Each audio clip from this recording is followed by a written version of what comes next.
could have my Gucci on, I go wear my Louis Vuitton. Halo semuanya, perkenalkan nama saya Albertine Gloria Delia dari Rombel H dengan NIM 24010500303. Dibuatnya video kali ini adalah untuk memenuhi tugas ujian tengah semester keterampilan berbahasa Indonesia. Dalam video kali ini saya akan memaparkan karya saya berupa puisi yang berjudul Bermain Bersama. Bermain bersama karya Albertine Gloria Delia. Di luas halaman taman, langkah kecil berlari penuh dengan candaan. Suara petawa pecah di udara, bagaikan pelangi selepas hujan reda. Keringat menetes membasahi dahi, gembira tubuh di dalam hati. Walau senja perlahan tiba, langkah kecil pun masih semangat. Bermain bersama tak kenal lelah, membuat hidup menjadi berwarna. Genggam tangan terasa erat, bersama teman terasa indah. Setelah pemaparan video tersebut, saya akan menjelaskan beberapa makna yang terkandung dalam puisi tersebut. Karya yang dipilih yaitu puisi Bermain Bersama, merupakan contoh nyata dari penerapan keterampilan berbahasa dalam bentuk tulisan kreatif.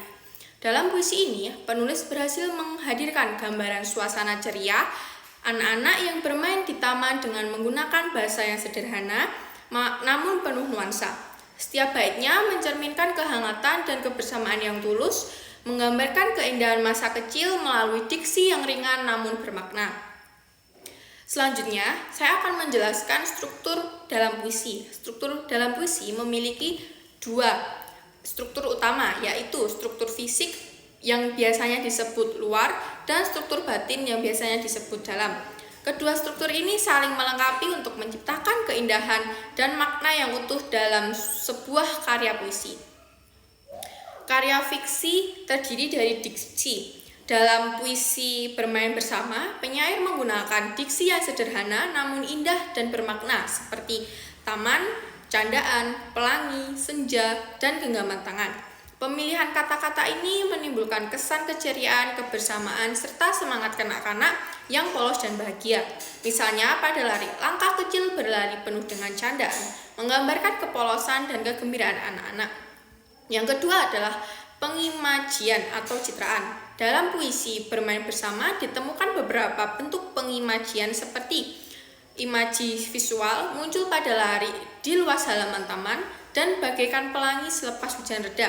Lari tersebut menggambarkan pemandangan yang dapat dilihat dan menimbulkan kesan indah. Selanjutnya adalah imaji auditif terlihat pada lari. Suara tawa pecah di udara yang menghadirkan suasana yang penuh suara tawa kanak-kanak. Dan yang terakhir adalah imaji taktil tampak pada keringat menetes membasahi dahi yang memberikan kesan fisik dan menunjukkan kelelahan namun bahagia.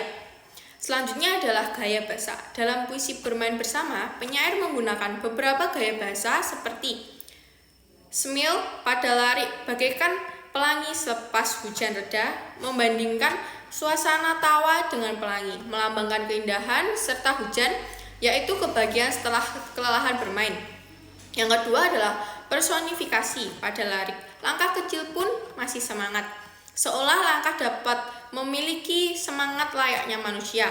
Gaya bahasa ini menekankan semangat tak padam meskipun waktu telah menjelang senja. Berikutnya adalah rima atau persamaan bunyi. Rima dalam puisi Bermain Bersama muncul pada pengulangan bunyi akhir yang berpola a di setiap baitnya.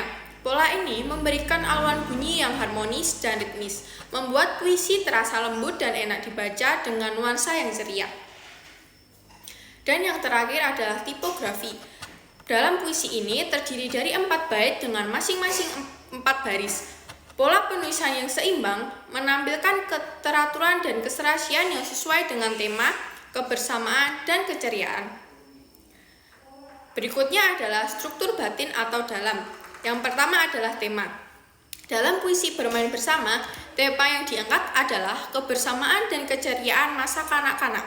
Hal ini tergambar melalui larik-larik seperti langkah kecil berlari penuh dengan canda dan bersama teman terasa indah, yang menunjukkan nilai persahabatan, kebahagiaan sederhana. Tema ini menggambarkan betapa berharganya waktu bermain dan tawa bersama teman-teman di masa kecil. Yang kedua adalah rasa. Puisi ini memancarkan rasa gembira, hangat, dan penuh kasih melalui baris suara pecah di udara dan genggaman tangan terasa erat. Penyair memperlihatkan perasaan bahagia dan kedekatan emosional antar teman. Yang ketiga adalah nada. Nada dalam puisi ini bersifat ceria dan optimis. Hal ini tampak dari ungkapan seperti langkah kecil pun masih semangat, yang memperhatikan semangat tak pernah padam meskipun senja telah tiba.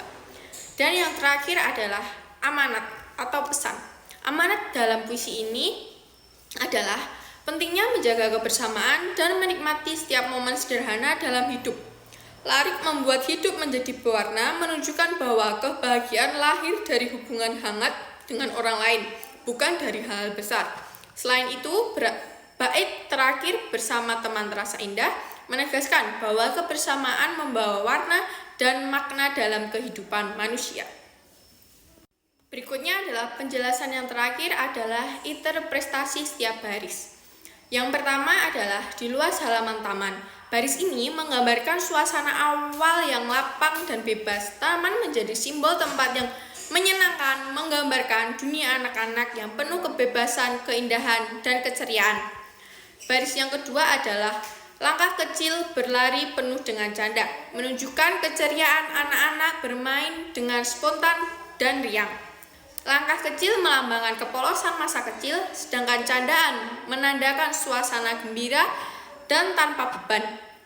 Baris yang ketiga, baris ini menandakan suasana yang hidup dan penuh semangat. Tawa yang menggema di udara menjadi lambang kebahagiaan yang menular dan membuat suasana sekitar ikut cerah. Baris yang ketiga adalah bagaikan pelangi selepas hujan. Perbandingan ini menggambarkan keindahan setelah masa tenang. Pelangi menjadi simbol harapan dan keindahan yang muncul setelah kesedihan, seperti tawa anak setelah suasana sunyi dan lelah. Baris kelima adalah keringat menetes membasahi dahi, menggambarkan usaha dan semangat anak-anak dalam bermain. Keringat di sini bukan tanda kelelahan, tapi lambang kebahagiaan dan energi yang keluar dari kegiatan menyenangkan. Baris keenam adalah gembira tubuh di dalam hati. Maknanya, kebahagiaan ini dirasakan tidak hanya terlihat dari fisik, tetapi juga dirasakan dalam hati. Ini menunjukkan keselarasan antara perasaan batin dan tindakan luar.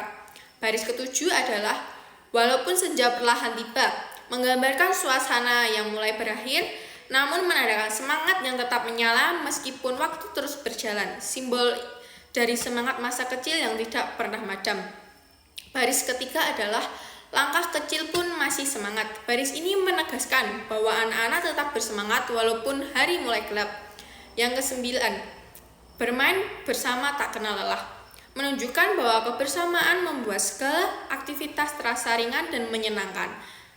Baris yang ke-10, membuat hidup menjadi berwarna. Baris ini menyiratkan bahwa kebersamaan dan persahabatan memberikan warna dalam kehidupan. Dan baris ke-11, genggam tangan terasa erat, melambangkan kekuatan persahabatan dan rasa saling mendukung. Dan baris yang terakhir adalah bersama teman terasa indah. Sebagai penutup, baris ini menegaskan makna utama puisi. Kebahagiaan sejati datang dari kebersamaan dan persahabatan. Hal sederhana seperti bermain bisa menjadi momen yang indah jika dilakukan bersama teman.